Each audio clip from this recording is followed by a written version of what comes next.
fams, udah pada ngopi? Atau minum teh aja pagi ini? Cus lah, boost your mood today! Pagi-pagi gini, emang udah paling enak nih minum kopi atau teh manis ya fams? Biar moodnya segera ngumpul buat aktivitas di pagi hari. Cuma kita nih kadang-kadang suka lupa fams, keenakan sama manisnya gula. Sampai lupa nih sama batas takaran gula. Mentang-mentang manis, jadi terlena deh kita. Emang sih kalau kata ahlinya fams, sebaiknya asupan gula per hari gak lebih dari 4 sendok makan atau sekitar 50 gram. Lebih-lebih dikit ya boleh sih, yang penting lihat-lihat kondisi dulu.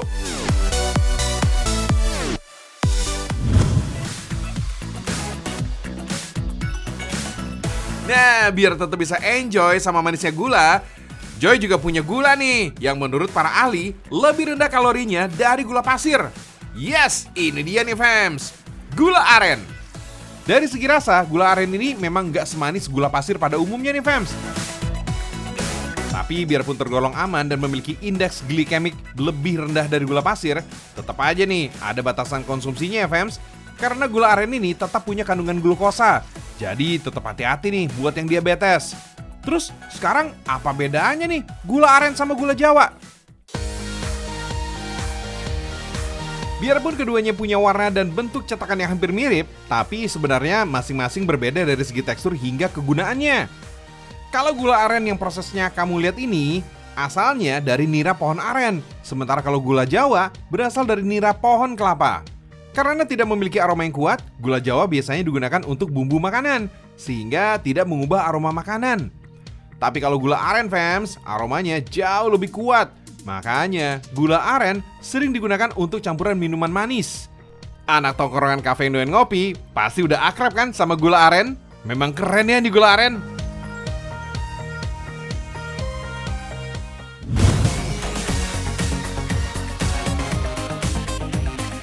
Eksotisnya gula aren memang udah terkenal dari sebelum zaman penjajahan fams. Makanya banyak kuliner Nusantara yang dipadukan dengan gula aren. Salah satunya kue yang juga sudah ngehits dari zaman dulu karena rasanya enak selalu. Kue apakah itu? That's right, kue putu. Gurihnya tepung beras dipadukan dengan manisnya gula aren bikin kue putu ini selalu jadi nomor 1 fams. Seiring perjalanan waktu, kue putu ini juga banyak mengalami modifikasi fams. Bahkan sekarang udah ada nih bolu kue putu dengan bentuk yang gak mainstream. Oh iya fams, putu versi bolu ini juga bukan terbuat dari tepung beras seperti biasanya, melainkan dari tepung mokaf alias tepung singkong. Selain lebih gurih, tepung mokaf ini juga tidak mengandung gluten. So pasti lebih sehat dong ya. Di proses terakhir nih fams, pembuatan bolu putu, taburan gula aren ini jadi pamungkasnya nih fams. Kalau di tanah kelahirannya di Tiongkok, kue putu aslinya ini pakai isian berupa kacang hijau. Terus dimodif deh sama orang Indonesia pakai bahan yang lebih gampang didapat, yaitu gula aren ini fams. Selain gampang didapat, gula aren khas Indonesia ini emang udah terkenal hingga ke Eropa. Bukti popularitas gula aren terdapat dalam buku The Javanese Panorama yang terbit pada tahun 1942. Pada buku itu tertulis bahwa gula aren Indonesia memiliki cita rasa serta aroma yang sempurna. Dalam buku itu juga tertulis nih bahwa gula aren asal Indonesia dianggap sebagai pemanis terbaik oleh orang-orang Eropa.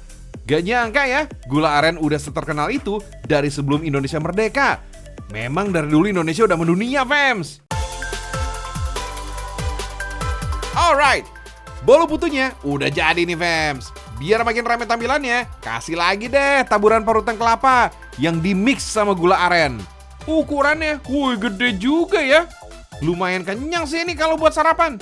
Kalau dilihat sekilas, tampilannya memang mirip sama cemilan tradisional lainnya, yaitu kue putu ayu. Tapi yang ini versi jumbonya fams. Ngomong-ngomong nih fams, kalau sejarahnya dulu, kue putu ini memang sering dijadikan sebagai menu sarapan pagi. Kalau sekarang sih, ya bebas-bebas aja fams. Mau makan putu kapan aja, ya suka-suka kita aja. Buktinya, tukang kue putu keliling di komplek rumah, lewatnya sore atau malam kan?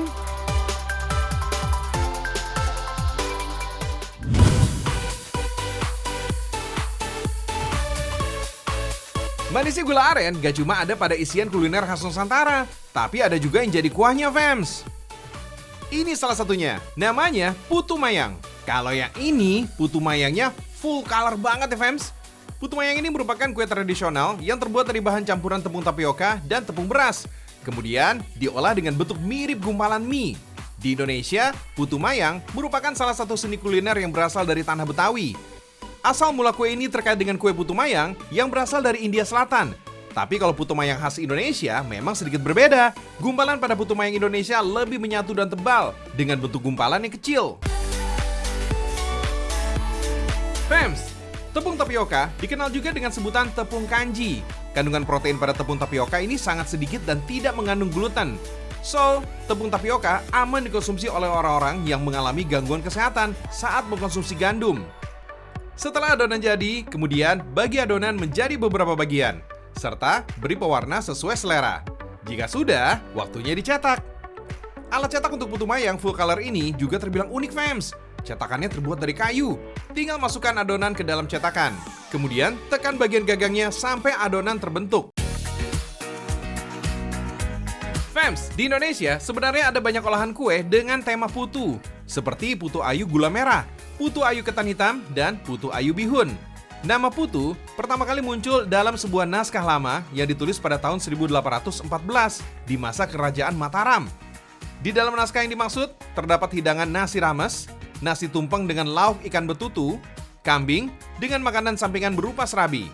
Untuk kuahnya sendiri, selain berbahan gula aren yang sudah dicampurkan santan, sensasi putu mayang full color ini lembut banget, fams. Apalagi ditambah dengan kuah gula aren. Tinggal siram deh, potong, dan hap. Wih, bener-bener nikmat ya, hakiki deh, fams.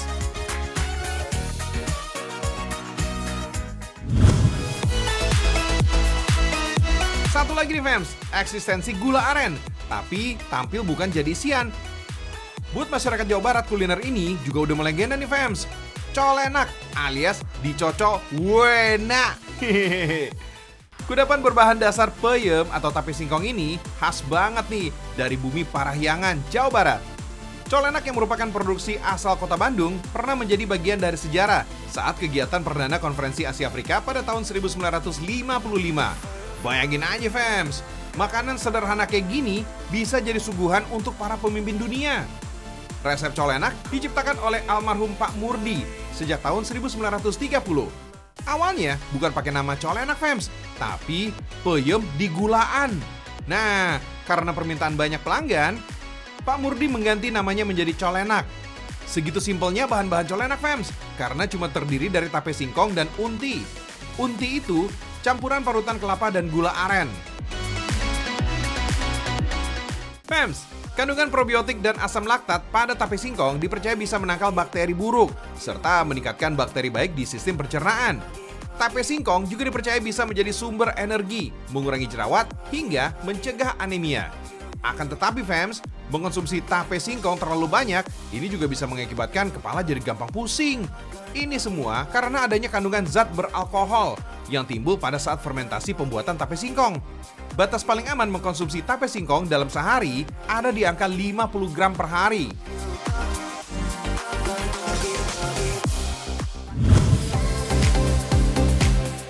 Olahan tradisional Nusantara lainnya yang lekat banget kaitannya dengan gula aren adalah, please welcome, fams, klepon yang selalu on. Wah, klepon ini beberapa tahun lalu sempat jadi trending loh, fams. Tapi yang satu ini juga gak kalah trending nih, fams. Karena klepon ini tampil dalam wujud puding. Bahkan klepon ini bisa jadi topping, bisa juga jadi filling. Kita sebut saja nih, fams, puding klepon beranak. Oh iya, fams, sebelum jadi street food dan makanan kekinian, klepon ini udah eksis sejak tahun 1950-an. Dulunya klepon justru masuk dalam jajanan mewah. Secara dijualnya itu di restoran Indonesia Belanda, fams. Anyway, karena lahir sebagai jajanan tradisional, klepon ini juga punya banyak filosofi yang dalam. Dimulai dari bahan-bahannya yang super simple. Maka klepon juga melambangkan kesederhanaan. Poin yang kedua, filosofi dari warna hijaunya ini nih, fams. Ijo royo-royo dari racikan suji pandannya, memberikan simbol kesuburan dan kesejahteraan. Terakhir, keberadaan klepon ini juga sering hadir di berbagai acara spesial. Makanya, klepon sering diartikan sebagai bentuk rasa syukur pada alam. Fams, definisi puding beranak klepon udah kelihatan nih dari proses ini. Lubang pada tengah puding diisi full sama rombongan klepon. Next, tinggal tutup lagi deh pakai fla dan adonan puding. Kalau udah padat dan beku, puding siap di touch up. Tapi yang namanya klepon nih, gak rame ya kalau tanpa taburan kelapa. Last but not least, kleponnya gak sekedar jadi filling, tapi juga jadi topping dan pinggiran puding. Gak kayak kebanyakan puding mainstream lainnya, klepon versi kekinian ini bener-bener juara padatnya. Tekstur padat inilah yang didapat dari campuran tepung beras pada adonan pudingnya. Dengan bentuk seunik ini, kayaknya layak juga nih kalau puding klepon ini dijadikan sebagai birthday cake atau kudapan di acara spesial lainnya.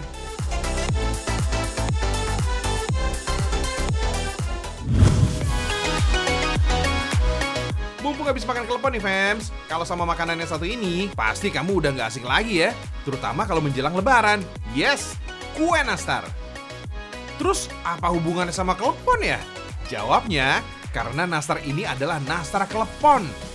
Bahan yang digunakan adalah bahan-bahan standar untuk bikin nastar pada umumnya. Yang ngebedain adalah isinya fams. Kalau biasanya isi nastar ini dibuat dari nanas, tapi kalau yang ini pakai kelapa parut dan identitas klepon yang berisi gula merah. Fams, kue satu ini idenya berasal dari bangsa Belanda. Saat itu mereka sedang menjajah di Indonesia dan meminta masyarakat pribumi membuatkan kue. Maka dari itu, kata nastar berasal dari bahasa Belanda yang terdiri dari kata ananas dan kata tart. Artinya, kue yang isinya nanas. Tapi sekarang, nastar nggak harus berisi selai nanas ya. Olesan kuning telur ini bakal menutupi beberapa bagian nastar yang retak, biar kelihatan mulus. Selain itu, kuning telur bakal bikin permukaan nastar jadi lebih mengkilat dan menggugah selera. Biar kleponnya makin berasa, kasih topping parutan kelapa kering saat kuning telurnya masih basah. Terus masukin oven lagi deh, sekitar 20 menit. Gak boleh terlalu lama ya fams, biar gak gosong fams. Nastarnya jadi berasa klepon kering ya. Beda dengan klepon basah, nastar ala-ala klepon ini bisa lebih tahan lama fams. Kurang lebih 1 bulanan deh. Beda banget sama klepon biasa yang umurnya maksimal 2 hari.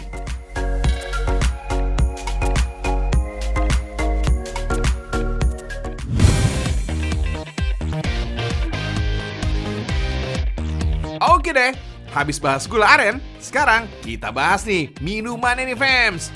Wait, tapi untuk hari ini, Joy mau bahas tehnya aja ya.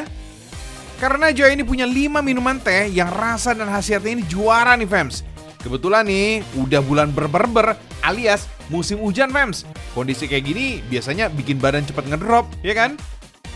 Nah, ada nih teh yang bisa bikin badan tetap strong. Namanya teh Borneo. Bahan-bahannya ada bawang dayak atau bawang sabrang, sarang semut, serai, bunga rosella, daun mint, dan jeruk nipis. Bawang dayak ini nih fams, khasiatnya super duper dahsyat fams. Bahkan secara medis udah terbukti sebagai tanaman obat yang sakti mandraguna.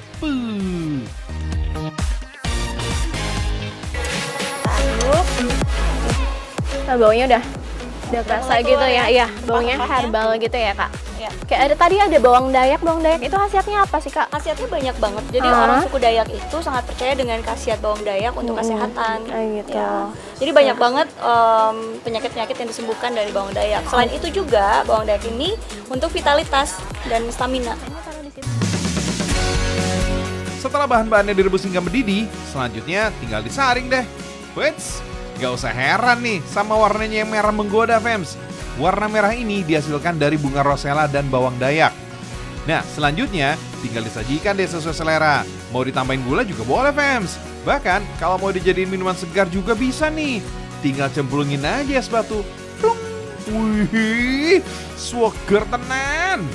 Tapi kalau mau diminum pas lagi anget-angetnya, ini juga bisa sih fams. Kan kalau lagi anget-angetnya semuanya berasa indah ya fams. Saik.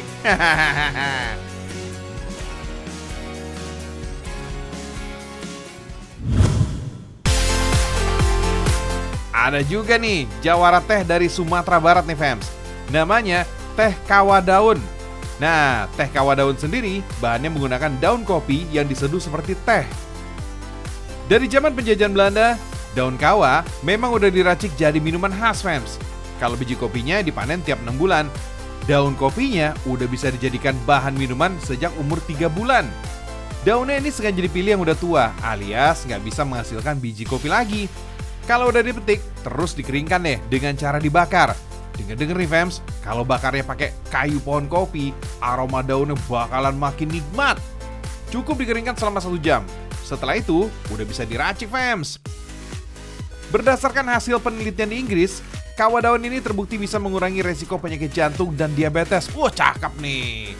Efeknya ke badan secara langsung juga bisa menghangatkan suhu tubuh. Nah, ini dia nih.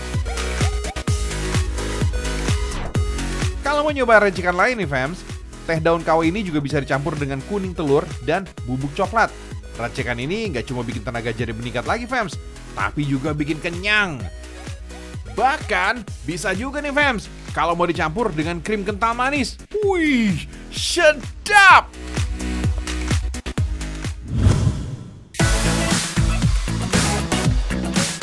Ngomongin teh yang menggunakan telur, memang udah menjadi signaturenya orang Minang nih fams. Udah terkenal banget nih se-Nusantara. Namanya teh talua atau teh telur. Dulu teh ini dikenal sebagai penambah stamina untuk orang yang berladang atau kerja di sawah. Kalau sekarang ngaduk telurnya pakai mixer. Tapi kalau dulu, pakai lidi kayak gini nih fams. Pertama kita pisahin dulu nih kuning sama putih telurnya fams. Telurnya wajib telur ayam kampung ya. Karena bau amisnya gak setajam jenis telur yang lain. Kalau kuning telurnya udah halus, tinggal seduh air panas. Plus, bahan lainnya sesuai selera. Rasanya asli fams, lama bana. Antara gurih, manis, sama ada pahit-pahitnya dikit, semuanya jadi satu fams. Fams, dari dulu mengkonsumsi teh memang dipercaya bisa meningkatkan kesehatan tubuh. Tapi info aja nih fams, para ahli menyarankan batas wajar mengkonsumsi teh adalah 3-5 cangkir aja nih dalam sehari. Karena biar gimana pun, teh ini juga ada kandungan kafeinnya fams, biarpun gak setinggi kopi.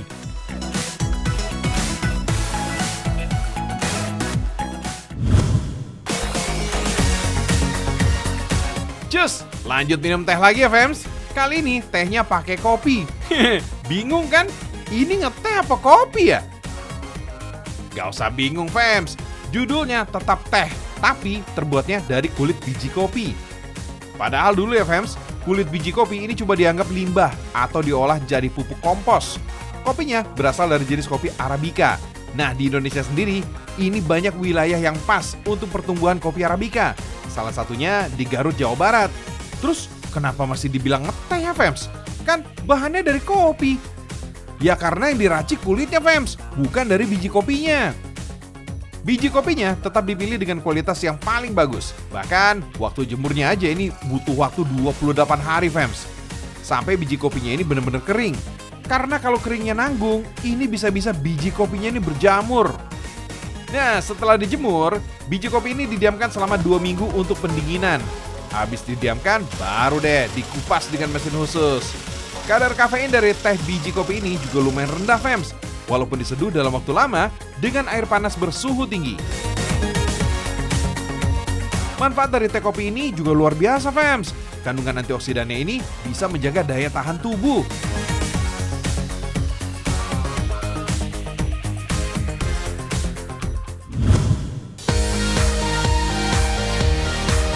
Nah, kali ini fams, ada ramuan teh nih yang bisa bikin badan jadi kebal. Kebal dari virus maksudnya. Bahan campurannya terdiri dari bunga telang dan serai. Kalau buat membuang racun-racun yang ada di dalam tubuh, ramuan teh ini juga bisa nih jadi senjata yang ampuh. Misalnya racun dari polusi udara atau hasil dari makanan yang gak sehat. By the way, kalau kamu ini pernah dengar ada jenis-jenis teh seperti teh hitam, teh hijau, atau teh putih, itu sebenarnya berasal dari daun teh yang sama fams. Cuma proses ngolahnya aja nih yang beda. Misalnya teh hitam ini nih fams, warna hitamnya dihasilkan dari proses fermentasi. Pada dasarnya fams, mengkonsumsi semua jenis teh itu bikin sehat kok fams. Bahkan teh ini juga mengandung zat yang bisa untuk relaksasi, alias bikin pikiran jadi tenang fams.